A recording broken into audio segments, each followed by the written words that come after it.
What's up? It's your boy Carcino here, man.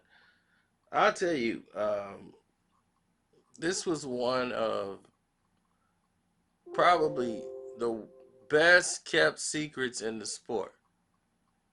You know, what's his name? Andray Blatche, man,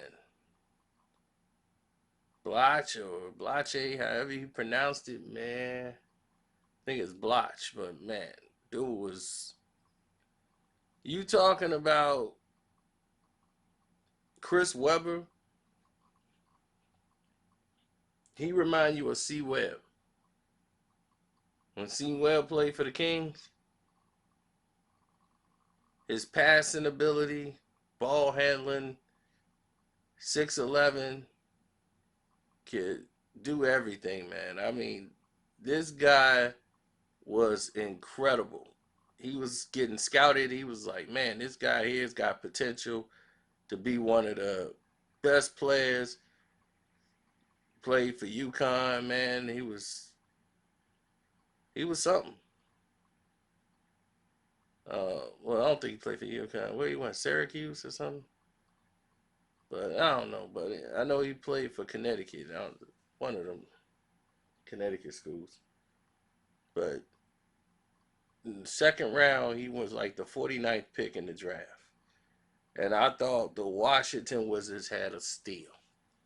I used to tell them, I said, man, I seen this dude play in summer league basketball, and he was nothing nice. That man could hit the jumper. He could penetrate, pass, do everything, run the lanes. And I said, man, he gonna be an all-star. And I actually said that to everybody, like, man, dude, watch Andray Blatche. This dude here gonna be something. Next thing you know, he became another example of what happens when, you know, unfortunate incidents and things follow you. Someone tried to carjack him like right before he reported to camp, and they shot him in the chest. And luckily, it didn't hit any major arteries.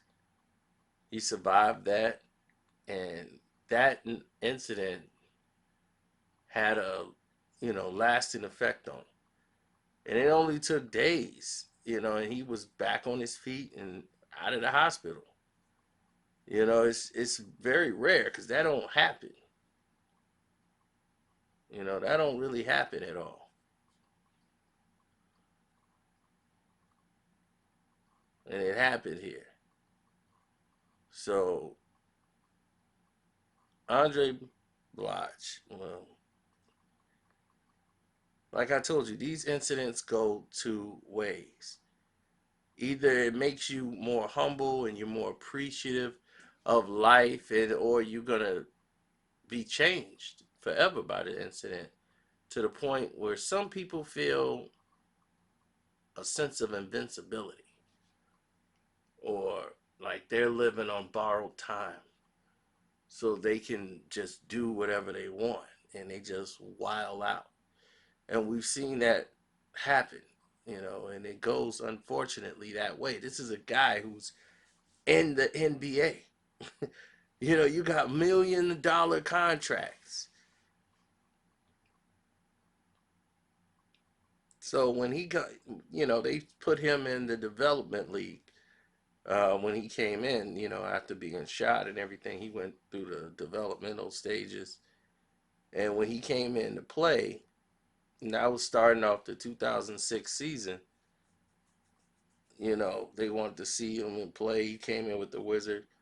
He was averaging just like 2.5 points and one rebound.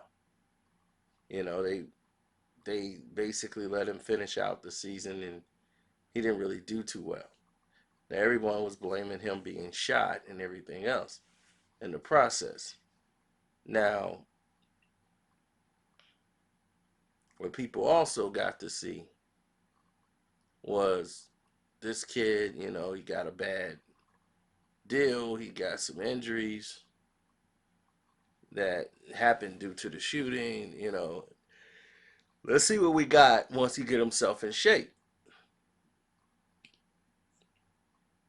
So Blatche comes in, right? And he resigned with the Wizards. He got a multi-year contract, all these millions of dollars, and everyone is like, okay, we got injuries. We need that backup center.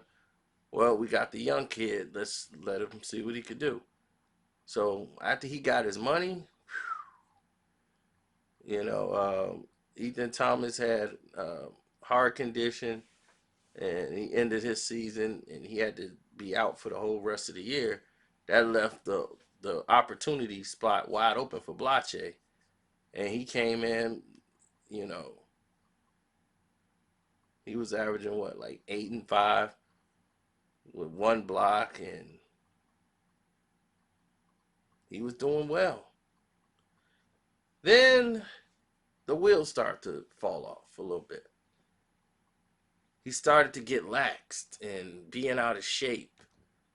And people are like, what's going on with you? Like the off season come around and he'll party it up and just start losing his mind. And he was very snappy with people, like the coaching staff, and he was a fun guy in the locker room, which means that guys in the locker room loved him. He was great. Like Gilbert Arenas loved him.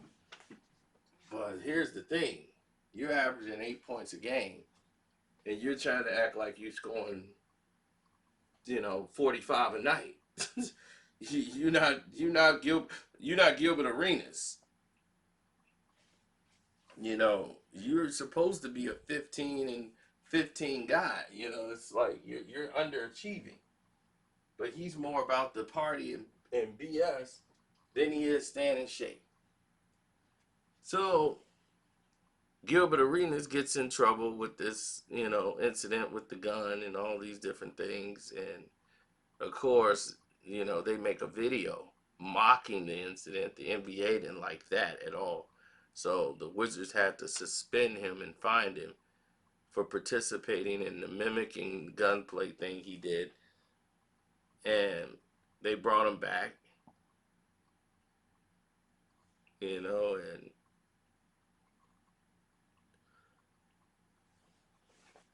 when they brought him back, he went off. He was mad. He came back. He scored like 35 in a game, hit a career high. And everybody's like, man, this dude is incredible. This dude came out on fire, man. He got like another game. He had a career high in assists, like almost 15 assists, round with the rebounds and everything else. He almost had a triple-double. And this is a guy that should have been averaging a triple-double. In today's game, he's been killing it. Killing the game. But it's his actions. He's getting DUIs. Driving on a suspended license. He's been arrested like 3 times because of it. And I guess he think the NBA just don't know. They know. They know all of it. So, even though he stepped it up in 2009, he's starting to get his act together. They were like, okay, we got something. He's progressing a little bit, but it's just the other stuff he's bringing to the table. So they decided, okay, let's get some people around you to work with you and, see if we can get you some help. Because right before he got his deal, or right after he got his deal, he was arrested for sexual solicitation in a Logan Square neighborhood in D.C., where he ended up going to this program to get him out of it. The NBA when it got him out of it because he went on and tried to seduce undercover. And he had to go through this men who solicited prostitutes course, and that way it wouldn't be on his record. Then back in VA, where he got shot at, he was doing 86 and a 70 in his Mercedes. He got out on bond. He was reckless driving again on a suspended license. And they were like, look, we're getting tired of all these things that's going on with this guy. You know, it's all these cases.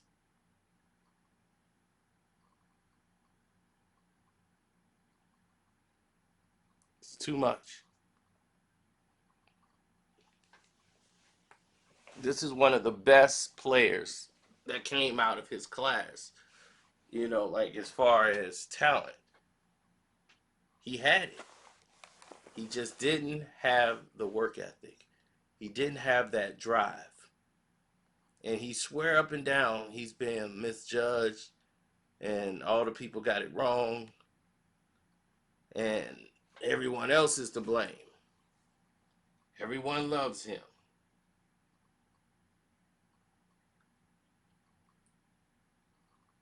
Now, the problem is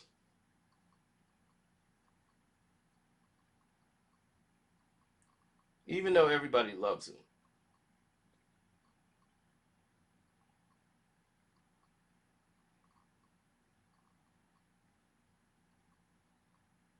even though everybody loved him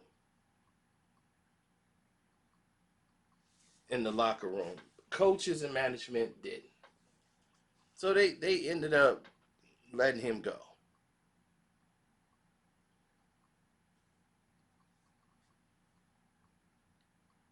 And they basically said he was a cancer in the locker room. And, you know, I mean, what's his name? Randy Whitman, who was the coach, was like, I'm not going to get in everything he did, but we did everything we could to help him. And just like every player that comes through here. He never took responsibility or ownership of anything that was going on with him. So he's mad. He wanted to wear number 0.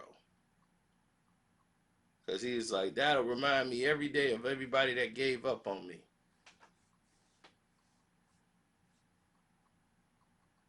So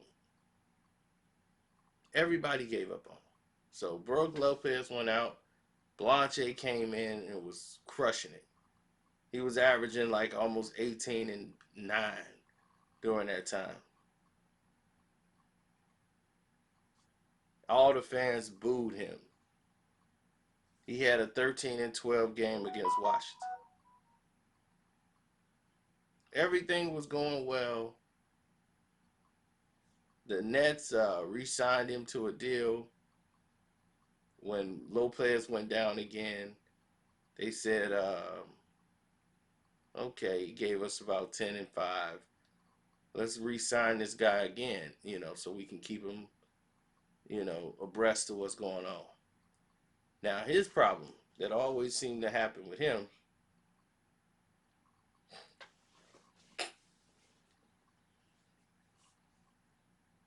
is that trouble follows. When you can't let go of your life and your mistakes and all of the things that go on in your life, and you bring that with you wherever you go, then you know it's gonna follow you. Some of your homeboys you can't bring with you, man. They will bring you down quicker than they can bring you up.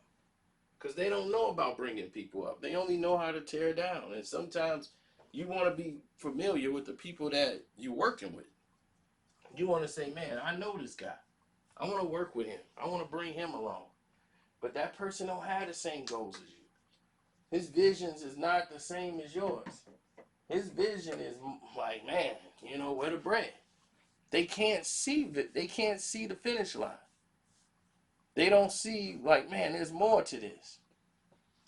They don't understand the process of the work. And if they don't understand the process of what you're trying to do, then they're not going to get there. But sometimes it's on that person. They love hanging out with them because it's fun. It's a great night. So they decided to have a great night. They was in Philly after the game, Brooklyn versus Philly.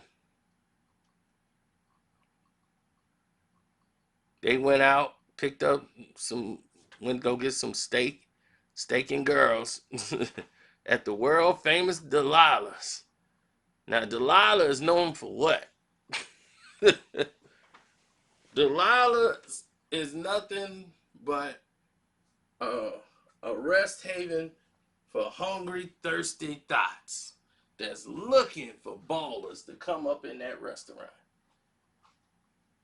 and make deals. And they'll go with you. They get some of their girls and they waiting on that NBA player who got that money but ain't as big. They ain't gonna be in the news. That's him. He coming in there, big time baller, big shot. They go into Delilah's. He brings some of his friends with him. And they're looking for girls. Got steaks, got a table. They talk one of the girls into coming with them. And they bring some of her friends, and they 6 dudes all together in a hotel. They went, got the room. They said, yo, Delilah, it's perfect setup. Delilah's Gentlemen's Club. Right there on Garden Street. So they at the Four Seasons. They in room 663. And they sitting there chilling. They listening to music. Everybody talking. The girls are there. Everybody drinking, smoking. All these different things are going on in there. And one girl, she was sending pictures to Andray Blatche before. And that's why he came up there. So Blanche, he rented the suite. Got everybody in there kicking it. Next thing you know, things happen. I'll probably go into that on the Patreon. Can't do that here. But things happen, and a girl goes to the cops and says, I've been raped. Now you got a bigger situation on your hands. You have a much bigger situation because now your name is going to pop up. And sure enough, it did. His name popped up. And once it popped up, they brought him in, interviewed him, and he said, I had nothing to do with it. And the girls, like, it was 2 guys. They did it and all this stuff. Police investigated. They found date rape, like medicine and liquids there. I didn't know it was a certain thing. So they interviewed some of the girls, and they all said it was consensual. The girl went in there. She was drinking. She was drunk. She agreed to it all. And then they did this. And she even had friends that was with her. You know, and some of them even said, yeah, she's tripping. So he got off. But the NBA had enough. The NBA had said, bye-bye. We can't do this. You got to go. So his agent told him, no teams in the NBA are looking for you. This was the last straw. So this guy with all this talent, all these skills, what he said, man, F the NBA. I'm finna go overseas and bust some A, and they gonna take me back. They gonna have to take me back. So that's what he do. He goes all the way over to the Shanghai Flying Tigers, where he spent 4 years in the CBA. They gave him $7.5 million. When he first got there, he didn't like his first contract. He started crushing them. He was averaging about 30 a night, you know, and he's 6'11". So he can destroy over there. And once he did, he terminated his contract got one for 7.5, start coming up balling. Then he got hurt. Why? Wasn't in shape. BSing. Got hurt, then got replaced, and here come the problems. He's got a negative attitude, cursing people out, and they brought somebody else in to take his spot. He was a problem.